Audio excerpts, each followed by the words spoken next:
Mohon perhatian, tekan tombol subscribe. Terima kasih atas perhatiannya.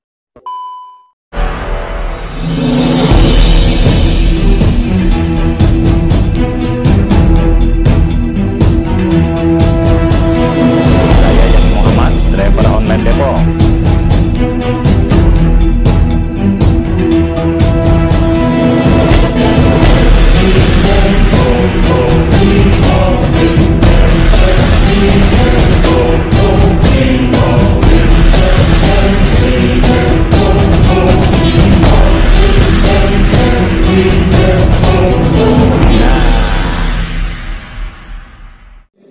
Assalamualaikum warahmatullahi wabarakatuh. Saya Yani Muhammad, driver online Depok. Sahabat Popole yang ada di langit dan di bumi, kita ketemu tokoh nih, tokoh yang tidak kaleng-kaleng nih. Tentu saja, saya mau tanya dengan Mbak Ida juga nih. Mbak Ida ini kita sudah kenal dengan tetesan tinta Ida. Nah, alangkah baiknya kita akan ngobrol dengan Mbak Ida yang juga kita sudah dikunjungi oleh Pak Hatta Taliwang. Nah, kira-kira gimana Mbak Ida? Ada pertanyaan nggak? Kalau saya mengantar dulu, monggo Mbak Ida. Silakan. Assalamualaikum warahmatullahi wabarakatuh untuk semuanya, teman-teman dan rekan-rekan dimanapun berada. Alhamdulillah hari ini hari ini kita mengadakan diskusi minta pencerahan kepada tokoh nasional, tokoh besar kita, senior aktivis dalam pergerakan untuk ARM, intern untuk ARM, karena kami sudah berpuluh kali aksi dan kita tidak akan pernah berhenti untuk berteriak selama kita bisa mengkritisi semua kebijakan pemerintah yang memang tidak berpihak kepada rakyat.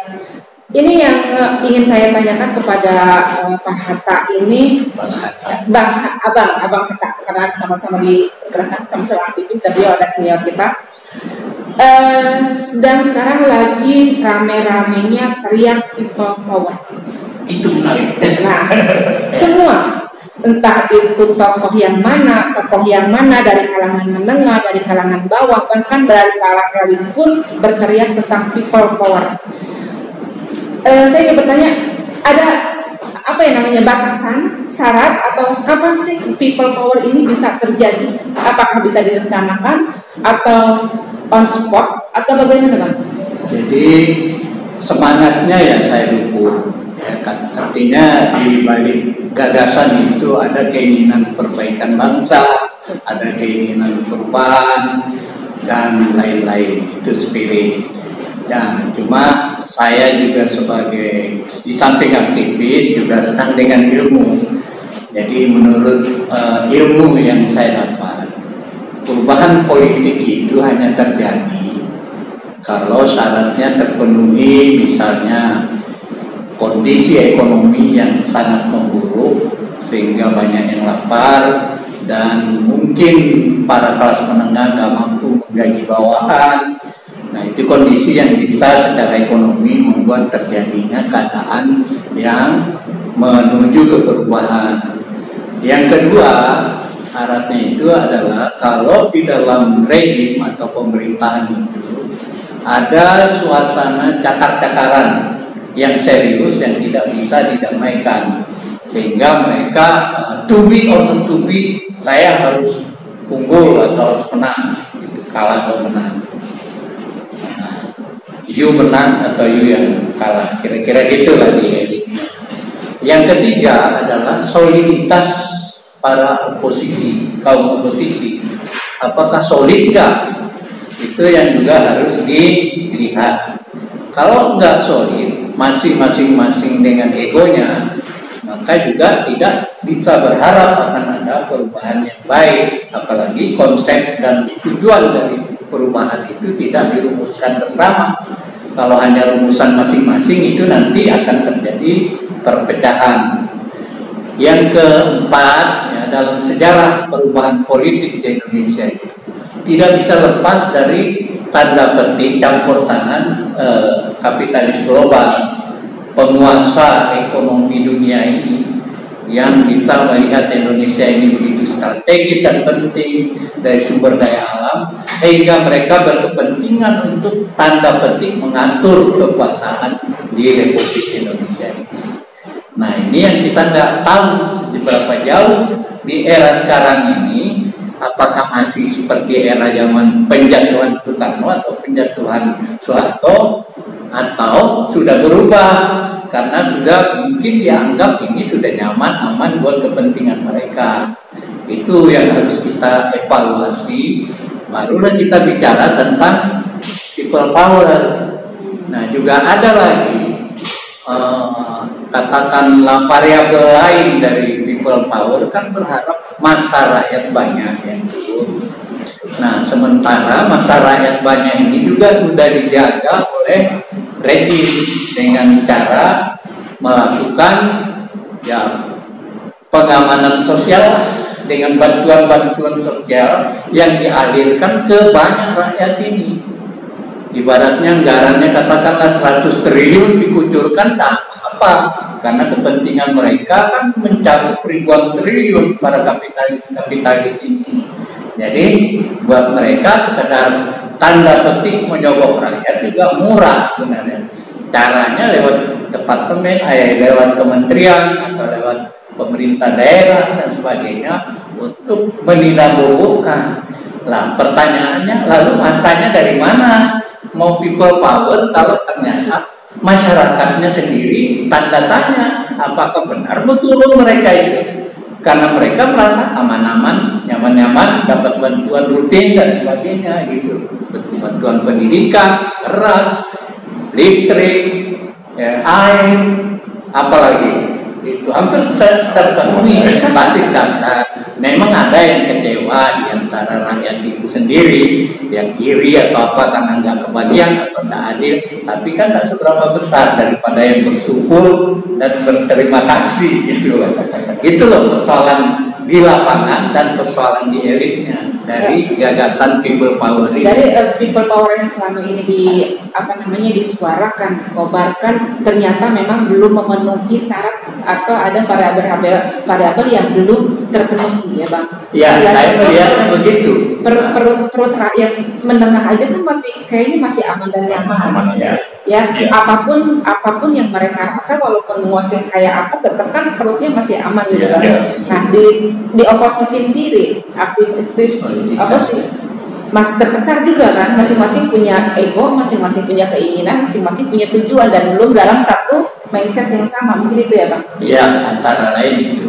Jadi ya bagaimana people power kalau seperti ini? Ya, jadi kita pesimis kalau gitu, atau bagaimana? Apakah nggak ada satu keadaan yang ujuk-ujuk yang bisa mendorong satu masyarakat, meskipun tadi Abang bilang sudah dibungkam dengan berbagai macam cara melalui penanganan untuk pemenuhan kebutuhan sehari-hari. Orang Indonesia itu sebenarnya hanya mengenal kata amu dalam kultur kita. Jadi kadang-kadang ada amu, kata makmur spontan. Tapi seberapa eskalasi kalau tidak direkayasa untuk sebuah perubahan politik itu tidak terjadi, hanya sebatas amu kamu kayak gitu aja. Gitu ya. Yang marah-marah penyaluran beda dengan dalam rangka perubahan sosial politik.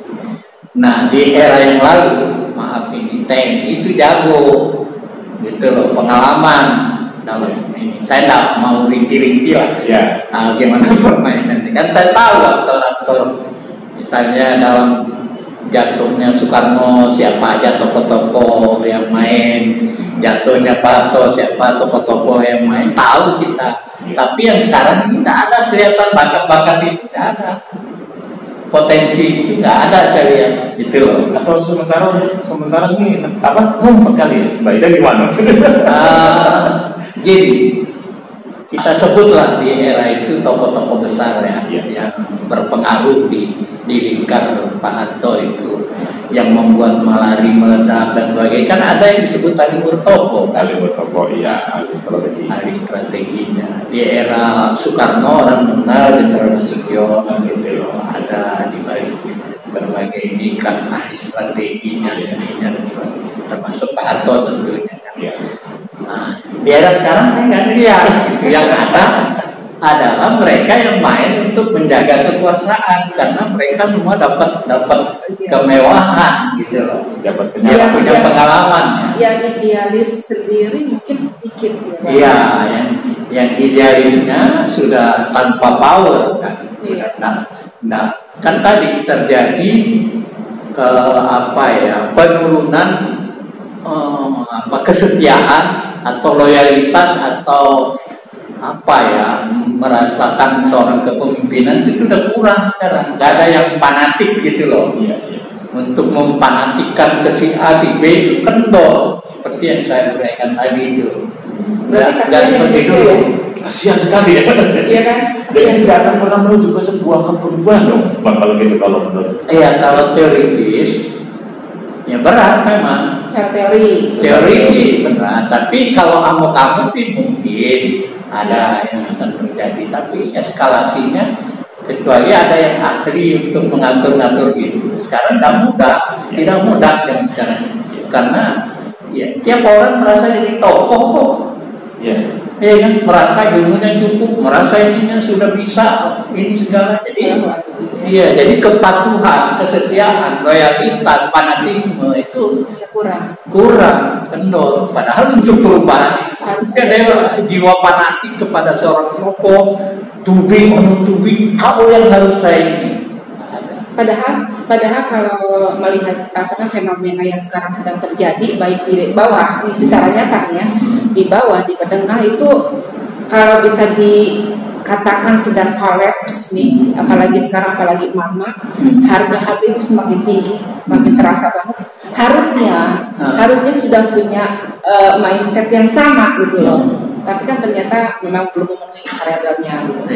Tapi dengan seperti ini juga kita harus tahu apa sih di para elit juga mungkin bisa diberikan pencerahan oleh Bang Albert. Para elit sendiri bagaimana, Bang? Iya, kalau elit yang ingin perubahan sih ya itu yang saya bilang mesti ada komunikasi di antara mereka yang intensif untuk membahas perbaikan atau kebaikan bagi hari depan bangsa. Kalau kuat kesadaran itu di antara mereka ya udah lumayan gitu. Ada modal lah istilahnya. Jadi kalau tiap-tiap tokoh ini egonya yang gede masing-masing terekspos, lalu bilang ya hanya saya yang bisa memimpin, kalau bukan saya ini nggak bisa, udah repot itu. Gitu ya. Padahal setiap orang kan ada minus plusnya ya. Yeah. Kalau misalnya di sini nggak ada, otomatis yang di sini ada. Saling Seandainya mau bersatu juga mereka bisa. Saling mengisi. Ada sih pemikiran misalnya membentuk presidium. Presidium artinya kalau terjadi perubahan misalnya itu ada 9 tokoh yang bergabung menjadi presidium untuk mengantarkan peralihan dari menuju ke demokrasi yang lebih baik, kan? Artinya di dalam masa peralihan ini secara bergiliran presidium atau secara kolektif membahas masalah negara, misalnya bagaimana sistem pemilu yang baik biar tidak kayak yang lalu-lalu, bagaimana pilpres ke depan ini supaya nggak kayak begini, bagaimana ekonomi kita tata supaya nggak begini. Itu harus dalam rumusan bersama mereka. Itu biar masih bisa kita berperan. Yang dimaksud mereka itu siapa? Mereka orang-orang yang duduk di dalam presidium, yaitu tokoh-tokoh pilihan. Yang berkompeten. Yang berkompeten. Apakah dia masih yang dalam lingkaran istana atau di luar? Kan diasumsikan isi perubahan terjadi. Kan seandainya kalau terjadi perubahan, mereka presidium ini yang memimpin perubahan. Ya tentu nggak lagi ngajak yang sana. Gitu loh. Sama aja, Bok. Ya, karena saya dengar informasi juga pihak-pihak dari sono gitu, dari mereka juga akan membuat chaos masyarakat. Dia bisa kalau dia mampu kendalikan, kalau nggak terkendali kan bola jatuh ke pihak lain. Ya kan? Ya. Itu kan asumsi dia mampu kendalikan keadaan. Dan mungkin nggak terjadi kalau pihak dari mereka untuk kalau dari maksudnya pihak penguasa. Secara teori mereka punya semua kan. Jadi maunya apa aja ya hampir pasti bisa. bisa. Secara teori ya Bang? Iya, teori ya. Tapi syaratnya barangkali tidak melibatkan yang kuasa sekarang, gitu loh. Mungkin dirancang oleh kelompok-kelompok yang lebih yang akan mempunyai trust di masyarakat, gitu loh. Gitu.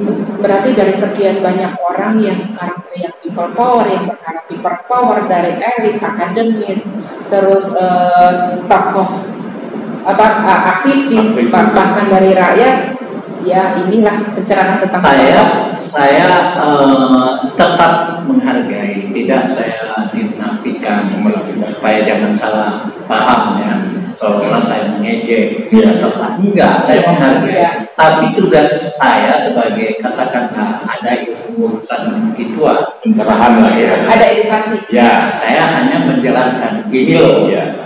Soal mereka nggak percaya atau tidak itu urusan mereka. Inilah syaratnya bisa terjadi people power itu karena ini gitu. Tapi tetap kita nggak boleh menyerah, tidak boleh putus asa, nggak boleh patah semangat. Kita harus tetap berteriak karena sekecil apapun perjuangan kita pasti ada nilainya. Minimal membuat rakyat tidak percaya kepada penguasa. Itu. Jadi dia distrust yang luar biasa ini kan karena perjuangan adik-adik semua ini. Minimal itu. Kita yang berteriak saja tidak didengar, apalagi kita diam, kan? Makin diinjak. Makin diinjak. Jadi jangan bosan untuk berteriak, jangan bosan untuk bergerak, tetap bergerak sekecil apapun itu pergerakannya. Satu lagi kira-kira gini. Kalau tadi saya pernah dengar dari seorang tokoh, saya sebut saja bahwa dari Abdullah Hamawa, yaitu ikon anti korupsi di Indonesia, dia mengatakan kalau untuk terjadi perubahan dalam tanda petik people power, kalau nggak demonya secara berdarah-darah itu tidak akan berhasil. Bagaimana menurut Abang? Nah, itu kan soal teknis artinya untuk mengumpulkan orang berdemo besar itu kan satu persoalan lagi, ya kan? Persoalan berdarah soal lain lagi, ya kan? Dalam arti mungkin kiasan berdarah-darah itu kalau memang harus dengan pasos. Lah itu yang suka saya bilang, kalau nggak goro-goro, ya sama aja itu kan goro-goro namanya. Jadi harus dibikin goro-goro dong. Kalau dibikin sih nggak bisa. Ya, artinya dalam tanda petik kita arahkan minimal dengan pergerakan kita ya. Kita tetap berjuang, tetap bergerak walaupun nanti dapat dukungan luas atau apa itu berserah pada Allah. Insya Allah ya, intinya sih ya mesti ada pemicu ya, pemantik atau pemicu untuk sebuah perubahan. Kita nggak tahu karena begini. Saya tadinya berpikir mungkin kasus Kanjuruhan inilah pemicu. Kurang apa? Ratusan korban. Iya, betul. Tidak terjadi apa-apa. Diredam lagi sama masalah lain kan? Iya, ketutup masalah lain dan lain-lain. Terus saya lihat lagi ada letkol dibunuh di Bandung, oleh orang keturunan. Kita sebut aja nggak usah pakai tanda kata oleh Cina. Ya udah kan, mereka akan jadi awal dari kemarahan massa. Tapi enggak juga. Jadi saya nggak ngerti. Dan apa nih pemantiknya? Dulu pemantik Indonesia Merdeka kan perang. Jepang dibom kan? Jadi pemantik kita bergerak merdeka sebagai. Tetapi jangan lupa sebelum jatuh bom kan orang sudah berdarah-darah juga di Indonesia ini kan yang berjuang, yang ditangkap, yang masuk penjara. Tapi pemicu utamanya kita bisa merdeka ya itu. Nah barangkali kita tunggu perang besar. Tapi saya ingat juga ini ada pemantik ketika kemarin tahun 2017 ya, ketika pemilihan gubernur DKI. Ya kan, itu kan pemantiknya Ahok salah ucap, disalah ucapkan oleh yang maha kuasa gitu. Nah, apakah kita harus menunggu pemantik yang seperti itu atau yang lain? Tapi kan yang penting kan orang-orang itu sebelumnya sudah berjuang. Nah mungkin ada peristiwa itu lalu tiba-tiba bisa ini kan ada gerakan ada apa 1, 2 apa jadi proses hukum. Jadi jangan pernah lelah ya kalau gitu. Iya. Yang jelas kita berusaha untuk terus mengedukasi teman-teman, edukasi rakyat bahwa memang negeri ini butuh perubahan dan inilah variabel yang harus dipenuhi gitu. Oke. Iya. So ya buat ARN sih ya agendanya itu yang saya bilang ya rajin mendekati para tokoh-tokoh dan yang kan udah bisa diidentifikasi ya untuk A, B, C, D semua itu sendiri dirajut supaya bisa terjadi kesepahaman. Oke. Mungkin bisa. Insya Allah bisa ya, Mbak Ida ya. Bagaimana Mbak Ida? Kita sepakat ya untuk kedepannya ya. Ya. Oke, mungkin ada closing statement dari Abang atau Mbak Ida. Iya. Perubahan itu biasanya dipelopori oleh kelompok minoritas kreatif. Nah, siapa yang paling kreatif? Itu kata kunci. Apa catat? Minoritas kreatif. Nah, setuju itu. Terus udah itu aja. Udah. Kan udah. Mbak Ida. Buat ARM tetap semangat, tetap berjuang, tetap berseruan, tetap teriak. Kita tidak akan pernah lelah untuk berkata tidak pada penguasa. Ya, oke. Baik, mungkin itu aja perjumpaan kita dengan abang kita yang aktivis senior dan yang kita sangat mengenal beliau sebagai Bang Hatta Taliwang, dan di sebelahnya adalah Mbak Ida yang kita sudah mengenal tulisan-tulisannya melalui tetesan tinta Ida. itu yang membuat kita insya Allah tetap semangat dan memiliki giroh. Mungkin itu aja kita akhiri dan kita akan berjumpa di lain kesempatan, dan jangan lupa ikuti terus pergerakan dari ARN melalui apapun medsosnya. Oke, begitu aja dari saya Yadi Muhammad. Wabillahi taufik wal hidayah. Wassalamualaikum warahmatullahi wabarakatuh.